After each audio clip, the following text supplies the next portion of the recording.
Doutor, boa tarde. A partir de agora, então, o que acontece? Boa tarde. Hoje saiu publicado no Departamento de Tesouro aqui dos Estados Unidos a retirada da aplicação da sanção da Lei Magnitsky contra o Alexandre de Moraes, a esposa e a Lex, né, o Grupo Lex, né, o Grupo Lex de estudos.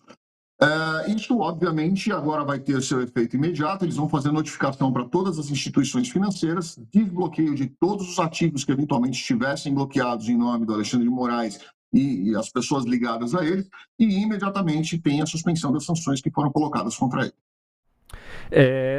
Boa tarde para você, Daniel. Te parece estranho o fato do presidente Trump ou dos seus representantes não informarem as alegações ou as razões para que o nome do Alexandre seja retirado aí da lista dos sancionados?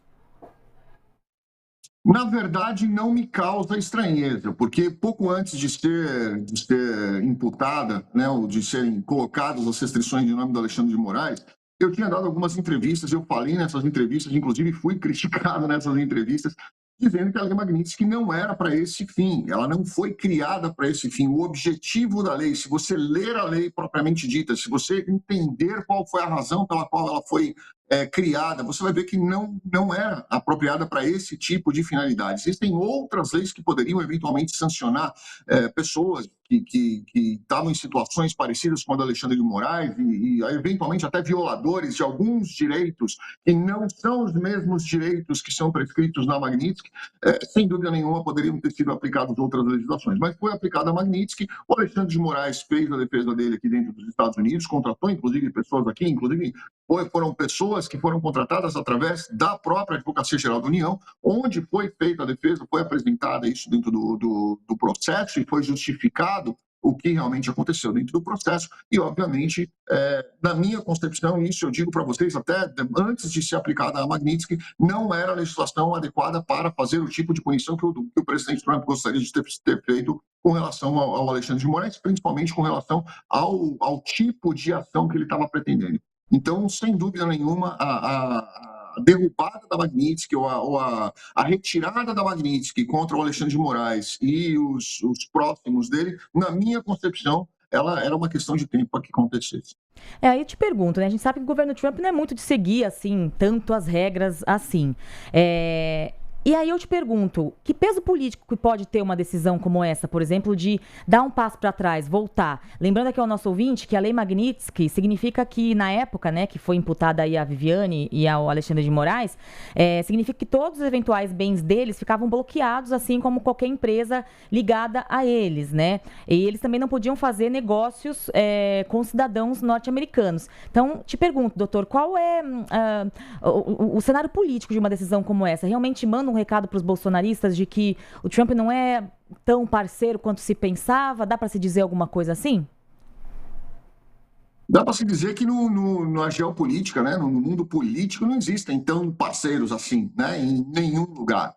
E quando você aposta tão alto em cima de um parceiro político, entre aspas, você precisa levar aí em conta outros fatores, principalmente os fatores econômicos, principalmente os fatores eleitorais. Quando você vai para um cenário eleitoral e você percebe que os eleitores daquele determinado político, eles não estão gostando muito das coisas que você está fazendo, você está perdendo força política, você está perdendo apoio político, você está perdendo o poder emanando do povo, né? E quando você perde o povo, você começa a ter perdas políticas muito grandes e você começa a perceber que as coisas ficam bem difíceis e engessadas para você. Quando o presidente Trump colocou sanções em cima do Brasil especificamente, foram sanções não só com relação às tarifas, mas são sanções também com relação à questão política. E isso impactou muito dentro dos Estados Unidos, principalmente até dentro do próprio Partido Republicano, onde houveram questionamentos. Poxa, mas espera aí, se essa legislação ela foi criada para outra finalidade, e nós estamos usando essa legislação para fins políticos, especificamente políticos, qual a credibilidade que o governo tem de que ele não vai aplicar isso daí em outros lugares com finalidade política, né? E lembrando, nós temos aí o próprio presidente Donald Trump se encontrou com o chefe do Catar, onde o chefe do Catar tem aí diversos problemas, inclusive de perseguições políticas a adversários, de assassinatos, de uma série de outras coisas. O próprio MBS, que é o do príncipe da Arábia Saudita, ele tem aí diversas questões onde o próprio presidente Trump negou isso numa entrevista, dizendo, não, eu estou dizendo que ele não cometeu esse crime contra o jornalista. Então, assim, são pessoas que, se você for aplicar a Magnitsky pela razão pela qual ela foi criada, você tem que colocá-la em cima de várias outras pessoas, inclusive de aliados políticos. Como ela não foi criada para essa finalidade, na qual foi imputada em cima do Alexandre de Moraes, eu entendo que era uma questão de tempo ela ser derrubada. Se quiser aplicar sanções contra o Alexandre de Moraes, teriam que usar outras legislações que estão disponíveis que poderiam ter sido usadas lá atrás. Doutor Daniel, quais seriam essas outras legislações ou outras leis que o senhor entende que poderiam ser utilizadas, então, pelo presidente norte-americano, se ele entender que houve alguma violação de direito aqui no Brasil, de direitos aqui no Brasil? Cancelamento, não, na verdade isso não cabe a ele. Se houver violação de direitos no Brasil, não cabe ao presidente de nenhum estado, nenhum país intervir ou fazer qualquer tipo de ação, de punição de juiz ou de outros presidentes, porque a própria legislação internacional ela proíbe isso, né? Então não caberia nenhum tipo de ação nesse sentido. Mas se ele quisesse punir o Alexandre de Moraes, na pessoa de Alexandre de Moraes, por discordar especificamente de algumas posições, sejam elas políticas, sejam elas legais, sejam elas de perseguição ou o que for, ele pode fazer uma suspensão de visto, porque isso cabe à atribuição dele.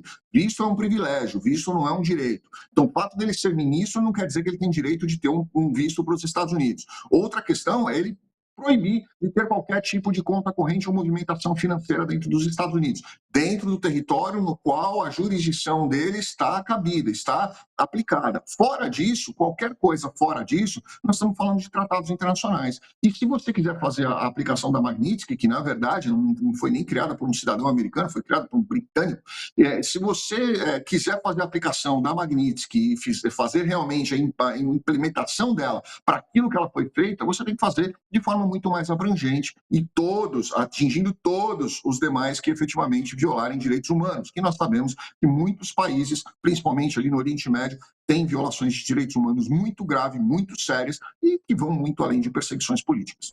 Conversamos com o Dr. Daniel Toledo, que é advogado especializado em direito internacional e macroeconomia.